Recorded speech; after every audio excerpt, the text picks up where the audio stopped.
സുഹൃത്തുക്കളെ നമസ്കാരം. പുതിയൊരു വീഡിയോയിലേക്ക് എല്ലാവർക്കും സ്വാഗതം. സോന എന്ന് പറയുന്ന യുവതി മരിച്ച കാര്യമൊക്കെ നമുക്ക് എല്ലാവർക്കും അറിയാം. ഇന്ന് രാവിലെ മുതൽ എന്ന് പറഞ്ഞ എല്ലാവരും CCTV നോക്കിയിരിക്കുകയാണ്. വേറെ ഒന്നുമല്ല, സോന എന്ന് പറയുന്ന യുവതി ആ ഒരു പെട്രോൾ പമ്പിൽ നിന്നും പെട്രോൾ വാങ്ങിച്ചു വരുന്ന രംഗം എന്ന് പറഞ്ഞിട്ട് ഒരു CCTV വിഷ്വൽസിൻ്റെ കുറച്ച് കാര്യങ്ങളുണ്ട്. അതിൻ്റെ ഇടയിൽ പോകുന്നതിന് മുമ്പേ ഒരു പ്രധാനപ്പെട്ട ഒരു കമൻറ്റ് നമുക്കൊന്ന് വായിക്കാം.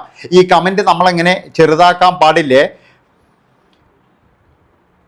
ഇത്തിരി ഉളുപ്പ് എന്ന് പറഞ്ഞിട്ടാണ് തുടങ്ങുന്നത്. നമുക്ക് ഒന്നിച്ചു മരിക്കാം എന്ന് പറഞ്ഞ് ഭാര്യയെ അയാൾ തെറ്റിദ്ധരിപ്പിക്കുന്നു. ഭർത്താവായ കൊടും ക്രിമിനല്, കൊടും ചതിയിൽ ക്രിയേറ്റഡായി ഭാര്യയെ കൊണ്ട് തന്നെ അയാൾ പെട്രോൾ വാങ്ങിപ്പിക്കുന്നു. പിന്നീട് എന്ന് പറഞ്ഞു കഴിഞ്ഞാൽ അവളെ ഫ്രണ്ടിൽ കയറ്റാതെ ബാക്ക് സീറ്റിൽ ഇരിക്കാൻ വേണ്ടി പറയുന്നു. അങ്ങനെ തോടിൻ്റെ കരയിലെത്തിയപ്പോൾ നീ തന്നെ ചെയ്തോ, നമുക്ക് ഒരുമിച്ച് മരിക്കാം എന്നുള്ള തരത്തിൽ അയാൾ എല്ലാ കാര്യവും ഭാര്യയോട് പറയുന്നു. പിന്നീട് എന്ന് പറഞ്ഞു കഴിഞ്ഞാൽ ഭാര്യ നേരെ പെട്രോൾ ഒഴിക്കുന്നു. അപ്പോഴേക്കെന്ന് പറഞ്ഞു കഴിഞ്ഞാൽ തീപിടിക്കുന്നു. ഇയാൾ നേരെ ചാടിയിട്ട് തോട്ടിലേക്ക് പോകുന്നു. തോട്ടിലേക്ക് പോകാൻ മാത്രമല്ല, അയാൾ അവിടെ ഒളിച്ചിരിക്കുക കൂടി ചെയ്തു. അവിടെ ആദ്യം വന്ന ഒരാൾ പറഞ്ഞ എന്താണെന്ന് വെച്ച് കഴിഞ്ഞാൽ ഇയാൾ പറഞ്ഞിട്ടില്ല ഇതിൻ്റെ ഉള്ളിൽ വേറെ ആളുണ്ടെന്ന് പറഞ്ഞിട്ടില്ല എന്ന്. ഭാര്യ അവിടെ പിന്നെ ഇതുപോലെ തീ പിടിച്ച് കത്തുമ്പോഴേ തൻ്റെ കുഞ്ഞും ഭാര്യയാണെന്ന് പോലും ഓർക്കാതെ അയാൾ ശരിക്കും പറഞ്ഞ് രക്ഷപ്പെടുകയല്ലേ ചെയ്തത്. അയാൾ ശരിക്കെന്താ വേണ്ടത്? ആ ഒരു ചെറുപ്പക്കാരൻ ഒരു മനസാക്ഷി ഉള്ളവനാണെങ്കിൽ അവനവൻ്റെ ഭാര്യയെ രക്ഷിക്കാൻ നോക്കൂലേ. ഇത് അവൻ പറഞ്ഞ കഥ എന്താണ്? ഡോറ് ലോക്കായി പോയി. അപ്പോൾ ഡോറ് ലോക്കാക്കിയത് ആരാണ്? ഇവൻ തന്നെയല്ലേ ഡോറ് ലോക്കാക്കിയിട്ടുണ്ടാവുക. അല്ലാതെ അതിൻ്റെ അകത്ത് കിടക്കുന്ന പെണ്ണിന് ഡോറ് ലോക്കാക്കാൻ കഴിയോ? അപ്പം ഇവൻ തന്നെ ഡോറ് ലോക്കാക്കി പുറത്തിറങ്ങിയതായിരിക്കാം. അല്ലാതെ ഇത് ലോക്കായതൊന്നുമല്ല. അതുകൊണ്ടാണ് ഞാൻ പറയുന്നത്, ഇത് കൃത്യമായിട്ടൊന്ന് അന്വേഷിച്ച് കഴിഞ്ഞാൽ ഇതിലൊരു വലിയ കൊടും ചതിയുണ്ട്. ഇങ്ങനെയുള്ള ചതികൾ ഒരുപാട് നമ്മൾ കണ്ടതാണ്. കുറച്ച് നാൾ മുമ്പേ എന്ന് പറഞ്ഞു കഴിഞ്ഞാൽ ഒരു ചങ്ങാതി ഇതേപോലെ ഭാര്യയുടെ അനിയത്തിയുമായിട്ട് എന്ന് പറഞ്ഞാൽ മരിക്കാൻ പോയ കാര്യം. അതായത് ആ ഒരു യുവതിയെ മരിക്കാൻ വേണ്ടി പ്രേരിപ്പിക്കുന്നു. ഇവൻ പിന്നീട് എന്ന് പറഞ്ഞാൽ അവിടെ നിന്നും രക്ഷപ്പെടുകയാണ്. അങ്ങനെ പലതരത്തിലുണ്ട്. കുറേ നാൾ മുമ്പ് വളവട്ടണം പാലത്തിൻ്റെ അടുക്ക് കണ്ണൂര്, അവിടെ ഇതുപോലെ തന്നെ ഒരു യുവാവും ഒരു യുവതിയല്ല വീട്ടമ്മ, 45 വയസ്സുള്ള ഒരു വീട്ടമ്മയും ഒരു 28കാരനായ ചെറുപ്പക്കാരനും, അവർ രണ്ടുപേരും കൂടി വരുന്നു. നമുക്കിനി മരിക്കാടാ, ഇനി ജീവിക്കണ്ട എന്ന് പറഞ്ഞ് രണ്ടുപേരും കൂടിയിട്ട് പുഴയിലേക്ക് ചാടുകയാണ്. ചാടിയപ്പോൾ വീട്ടമ്മക്ക് നല്ല രീതിയിൽ നീന്തറിയാം. ആ മുങ്ങിത്താഴുന്ന മിണ്ടാപ്രാണിയെ അവർ രക്ഷിക്കുകയും ചെയ്തിട്ടില്ല. ആ ഒരു ചെറുപ്പക്കാരൻ്റെ ദയനീയമായ ഒരു നോട്ടമുണ്ട്. അതാണ് നിങ്ങൾ മനസ്സിലാക്കേണ്ടത്. ഈ സ്ത്രീക്ക് വേണമെങ്കിൽ അവനെ രക്ഷപ്പെടുത്താം, പക്ഷെ അവനെ രക്ഷപ്പെടുത്തിയില്ല. അങ്ങനെ അവൻ്റെ ശല്യം ഒഴിവാക്കി ഇപ്പോൾ അവരെന്താ ചെയ്യുന്നത്? ഭംഗിയായിട്ട് സുഖമായിട്ട് ജീവിക്കുന്നു. അവൻ്റെ ഉള്ളതെല്ലാം ഊറ്റിയെടുത്തതിന് ശേഷം, അവന് കുറേ മോഹങ്ങൾ കൊടുത്തതിന് ശേഷം അവനെ നൈസായിട്ട് അങ്ങ് ഒഴിവാക്കി. അപ്പോഴാകുമ്പോഴെന്ന് പറഞ്ഞു കഴിഞ്ഞാൽ വേറെ പ്രശ്നങ്ങളൊന്നുമില്ല. ഇപ്പോഴും ഭർത്താവും കുഞ്ഞുങ്ങളൊക്കെ ആയിട്ട് നല്ല രീതിയിൽ ജീവിക്കുന്നു. ഇങ്ങനെ നിരവധി സംഭവങ്ങളുണ്ട്. ഇവിടെയും നമ്മൾ നോക്കിക്കഴിഞ്ഞാൽ ഒരു ദിവസം കൊണ്ട് ആ സ്ത്രീയെ, ആ യുവതിയെ വില്ലത്തിയാക്കാൻ കഴിയില്ല. അതായത് ഞാൻ ഇപ്പോഴും പറയുകയാണ്, അവരുടെ കുഞ്ഞമ്മയുടെ മകളോ ആരോ അവരുടെ സഹോദരി പറയുന്ന ഒരു കാര്യമുണ്ട്. എൻ്റെ കൂടെ ഉണ്ടായിരുന്നു, 5 മിനിറ്റ് മാത്രമാണ് അവളെ കാണാതായത്. അങ്ങനെയാണെങ്കിൽ ആ കാണാതായ സമയം നോക്കാം. 5 മിനിറ്റ് മാത്രമാണോ അവരവിടെ നിന്നത്? എനിക്ക് തോന്നുന്നില്ല. കാരണം എന്താണെന്ന് വെച്ചാൽ അവർ പെട്രോൾ അടിക്കാൻ വേണ്ടി പോയിട്ട് കുറേ നേരം അവിടെ നിൽക്കുന്നുണ്ട്. അതിനുശേഷമാണ് അവർ കൂളായിട്ട് നടന്നു വരുന്നത്. അപ്പം അങ്ങനെ പെട്രോളും വാങ്ങിച്ച് നടന്നു വരാൻ കഴിയോ? അന്നേരം കുഞ്ഞമ്മേൻ്റെ മോള് കാണൂലേ? ഒരിക്കലും അങ്ങനെ ചെയ്യാൻ കഴിയില്ല. അതുകൊണ്ടാണ് ഞാൻ പറയുന്നത്, ഇതിൻ്റെ പിന്നിൽ എന്ന് പറഞ്ഞു കഴിഞ്ഞാൽ ഇവൻ്റെ ഒരു ക്രിമിനൽ ബുദ്ധിയുണ്ട്. ആരുടെ? നമ്മുടെ ഈ കഥാനായകൻ, അതായത് ഈ യുവതിയുടെ ഭർത്താവിൻ്റെ ഒരു ക്രിമിനൽ ബുദ്ധിയുണ്ട്.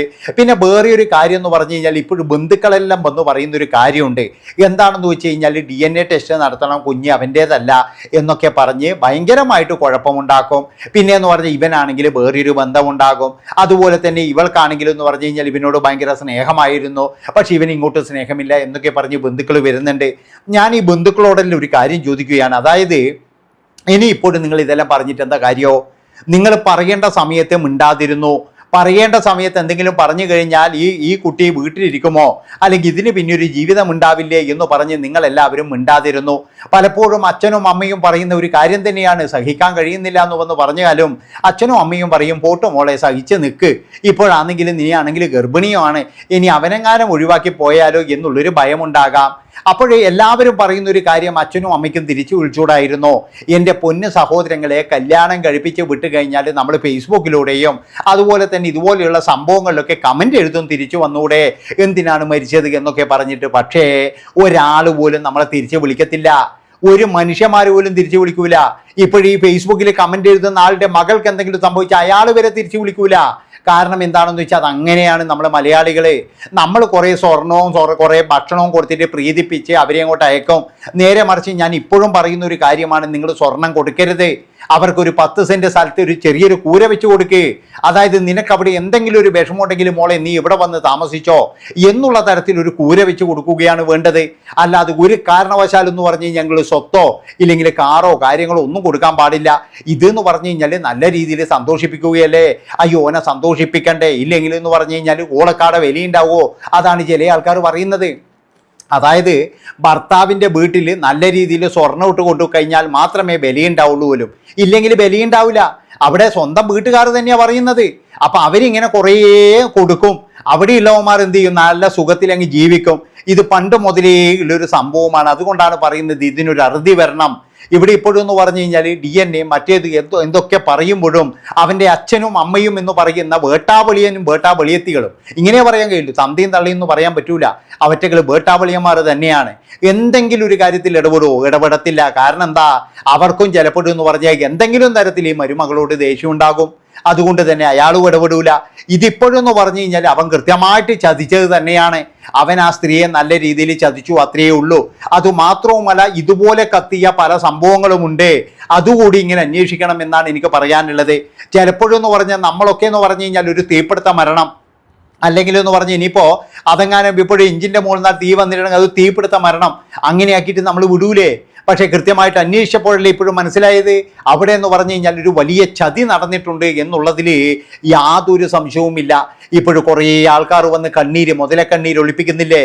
ഒരെണ്ണം പോയിട്ട് അവനോട് ചോദിക്കാനുണ്ടായിരുന്നോ? അതുമാത്രവുമല്ല, പിന്നൊരു കാര്യമോ, നിങ്ങളുടെ ജീവനാണ് ഏറ്റവും വലുത്. ചില സ്ത്രീകളൊക്കെ എന്താണെന്നറിയാം, അതായത് ഈ സ്നേഹനി വേറെ ആരെങ്കിലും കൊണ്ടുപോകുമോ അല്ലെങ്കിൽ വേറെ ആർക്കെങ്കിലും കൊടുത്തു കഴിഞ്ഞാൽ എൻ്റെ മുന്നിലൂടെ ഈറ്റുകൾ ഇങ്ങനെ നടക്കുന്ന കാണണ്ടേ എന്നുള്ള മനോവിഷമം. പിന്നെ എന്ന് പറഞ്ഞാൽ ഗൾഫുകാരൻ്റെ ഇനി പൈസ തെറ്റെന്ന് പറഞ്ഞാൽ മറ്റോനല്ലേ വരുക എന്നുള്ള മനോവിഷമം. അങ്ങനെയൊക്കെയുള്ള കുറേ ആൾക്കാർ എന്ത് ചെയ്യും, ഇതുപോലെ നീറി ജീവിക്കും. അവസാനം എന്ന് പറഞ്ഞു കഴിഞ്ഞാൽ ഇതുപോലെയുള്ള എന്തെങ്കിലും കടുങ്കൈ ചെയ്യും. അതുകൊണ്ടാണ് ഞാൻ പറയുന്നത്, നിങ്ങൾക്ക് ഇഷ്ടമല്ലെങ്കിൽ നിങ്ങൾ ഒരു നിമിഷം പോലും അവിടെ നിൽക്കരുത്. അതായത് ഭർത്താവിന് വേറെ ബന്ധമുണ്ട് എന്ന് തോന്നിക്കഴിഞ്ഞാൽ ഒരു മിനിറ്റ് പോലും നിങ്ങൾ അവിടെ നിൽക്കരുത്. കാരണം എന്താണെന്നറിയാം, അതായത് നിങ്ങൾക്ക് അവിടെ സ്ഥാനമില്ല എന്ന് തന്നെയാണ് അതിൻ്റെ അർത്ഥം. അത് കഴിഞ്ഞ് അവൻ എന്തോ ആയിക്കോട്ടെ, അവൻ ഇനി ജീവിക്കോ ജീവിക്കാതിരിക്കോ എന്തോ ആയിക്കോട്ടെ. പിന്നെ വേറൊരു കാര്യം കൂടി പറയട്ടാ, അതായത് ഒരു സ്ത്രീയെ സംബന്ധിച്ചിടത്തോളം അവർ പിന്നീട് എന്ന് പറഞ്ഞാൽ കുഞ്ഞുങ്ങളെയും നോക്കി നിൽക്കുകയും ഭർത്താവ് എന്ന് പറയുന്ന മാന്യൻ പിന്നീട് വേറെ കല്യാണമൊക്കെ കഴിച്ച് നല്ല സുഖത്തിൽ അതായത് രണ്ടാമത്തെ ഭാര്യയോടുകൂടി ജീവിക്കുന്നതൊക്കെ നമ്മൾ ഒരുപാട് കാണുന്നതാണ്. ആദ്യത്തെ ഭാര്യയെ അതായത് 2 മക്കളെ സമ്മാനിച്ചതിന് ശേഷം കാമുകിയുടെ കൂടെ പോയിട്ട് വളരെ നല്ല രീതിയിൽ ജീവിക്കുമ്പോൾ ആർക്കായാലും വിഷമം ഉണ്ടാവുമോ? അത് തന്നെയാണ് പല സ്ത്രീകളും എന്ന് പറഞ്ഞു കഴിഞ്ഞാൽ അവിടെ തന്നെ നിൽക്കാൻ പ്രേരിപ്പിക്കുന്നത് എന്നേ പറയാനുള്ളൂ. അപ്പോൾ ഇത്രയും പറഞ്ഞുകൊണ്ട് ഈ ഒരു വീഡിയോ ഇവിടെ വെച്ച് വൈൻഡപ്പ് ചെയ്യാണ്. അതുകൊണ്ട് ഞാൻ പറയുകയാണ്, ഇതിൻ്റെ അകത്ത് എന്ന് പറഞ്ഞു കഴിഞ്ഞാൽ വലിയൊരു ചതി നടന്നിട്ടുണ്ട്. ആ ചതി അത് ശരിക്കും അന്വേഷിക്കുക തന്നെയാണ്. അവനെ അങ്ങ് തൂക്കിയെടുത്ത് ഉള്ളിലിട്. അതായത് എന്തിൻ്റെ പേരിലായാലും ശരി, വളരെ മോശം തന്നെയാണ് കാണിച്ചത്. നന്ദി, നമസ്കാരം.